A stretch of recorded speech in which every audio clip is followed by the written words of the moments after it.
भगत सिंह ने अपनी फांसी से पहले एक जबरदस्त निबंध लिखा। चलिए देखते हैं वो नास्तिक क्यों बने।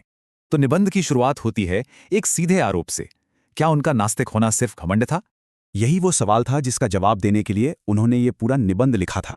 वो मानते थे कि जिद और घमंड में फर्क होता है। उनकी नास्तिकता तर्क से आई, घमंड से नहीं। अब सिंह बताते हैं कि कैसे वो विश्वास से शक तक पहुंचे। ये कोई एक दिन की बात नहीं थी।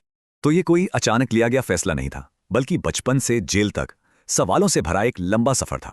असली मोड़ तब आया जब उन्होंने क्रांतिकारी सोच और दर्शन को गहराई से पढ़ना शुरू किया।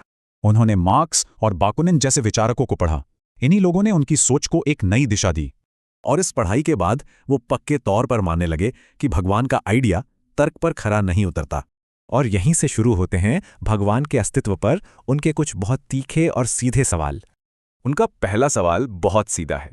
अगर भगवान है तो इतनी तकलीफ और दर्द से भरी दुनिया क्यों बनाई?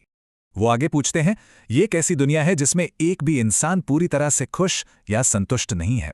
उन्होंने भगवान की तुलना उस तानाशाह नीरो से की जो रोम को जलता देख बस बांसुरी बजा रहा था। उनका तर्क था कि बिना किसी इनाम की उम्मीद के मौत को गले लगाना, इसके लिए घमंड नहीं, हिम्मत चाहिए। लेकिन बात सिर्फ भगवान को नकारने की नहीं थी। सिंह एक नया रास्ता भी दिखाते हैं, इंसानियत का रास्ता। उनका लक्ष्य था भगवान में विश्वास की जगह इंसानियत की सेवा और गरीबों की आज़ादी को रखा जाए। उनकी सोच साफ थी, आज़ादी किसी ऊपर वाले के इनाम से नहीं, बल्कि इंसानों की आपसी सेवा से आएगी। आखिर में सिंह का निबंध एक बड़ा सवाल छोड़ जाता है। अगर भगवान नहीं, तो फिर हमारी तरक्की का असली जरिया क्या है?